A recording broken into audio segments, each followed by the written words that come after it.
Hi Acorn class, we hope you're well. I'm in Henry's nursery today to read you a story. You've all met Henry, he came into class to see you once, do you remember? I'm going to read you a Julia Donaldson book and it's called The Snail and the Whale. This is the tale of a tiny snail and a great big grey-blue humpback whale. This is a rock as black as soot, and this is a snail with an itchy foot. The sea snail slithered all over the rock and gazed at the sea and the ships in the dock. And as she gazed, she sniffed and sighed, "Oh, the sea is deep and the world is wide. How I long to sail," said the tiny snail.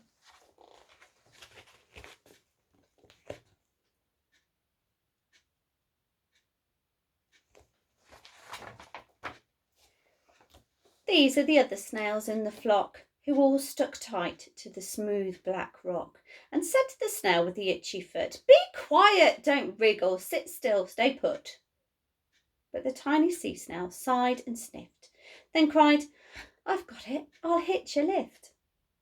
This is the trail of the tiny snail, a silvery trail that looped and curled and said, "Lift wanted around the world."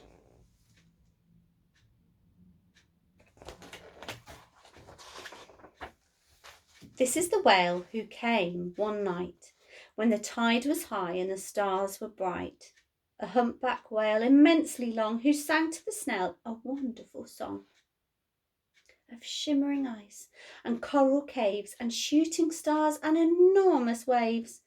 And this is the tale of the humpback whale. He held it out of the starlit sea and said to the snail, "Come sail with me."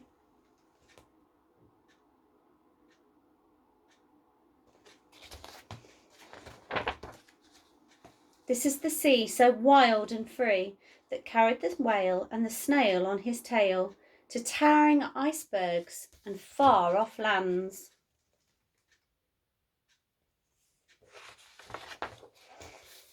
With fiery mountains and golden sands.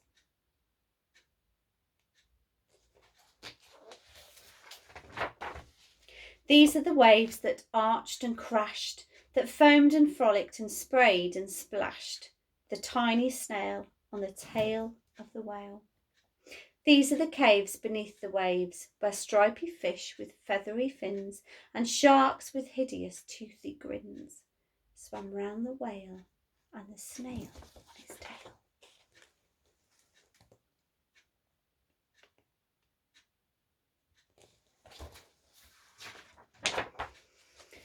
This is the sky, so vast and high, sometimes sunny and blue and warm, sometimes filled with a thunderstorm, with zigzag lightning flashing and frightening the tiny snail on the tail of the whale.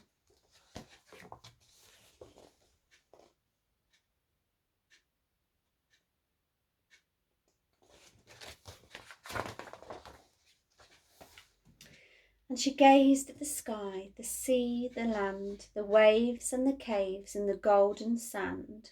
She gazed and gazed, amazed by it all, and she said to the whale, "I feel so small."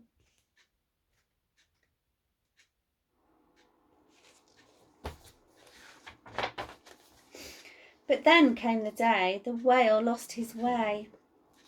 These are the speedboats running a race, zigging and zooming all over the place, upsetting the whale with their ear-splitting roar, making him swim too close to the shore. And this is the tide slipping away.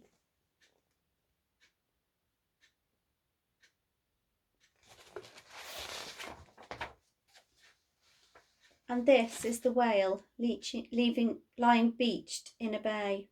"Quick, off the sand, back to sea," cried the snail. "I can't move on land, I'm too big," moaned the whale. The snail felt helpless and terribly small. Then, "I've got it," she cried, and started to crawl. "I must not fail," said the tiny snail.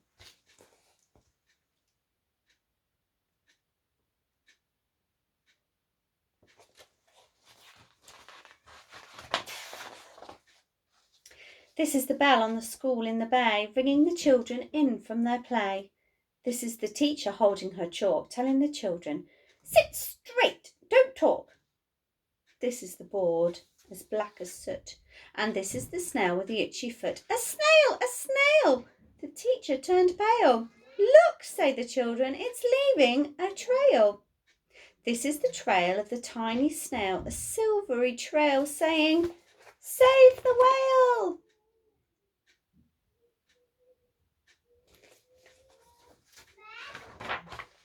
These are the children running from school, fetching the firemen, digging the pool, squirting and spraying to keep the whale cool.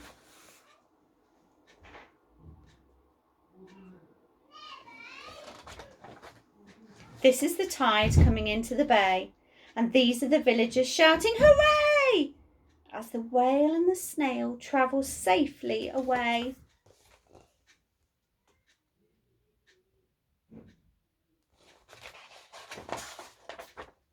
Back to the dock and the flock on the rock, who said, "How time's flown, and haven't you grown?" And the whale and the snail told their wonderful tale of shimmering ice and coral caves and shooting stars and enormous waves, and of how the snail, so small and frail, with her looping, curling, silvery trail, saved the life of the humpback whale. Then the humpback whale held out his tail, and on crawled snail after snail.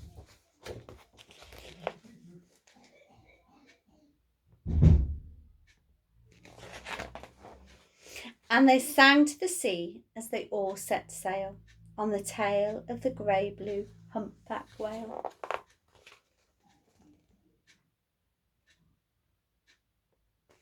Wow, what an adventure. I hope you enjoyed that story.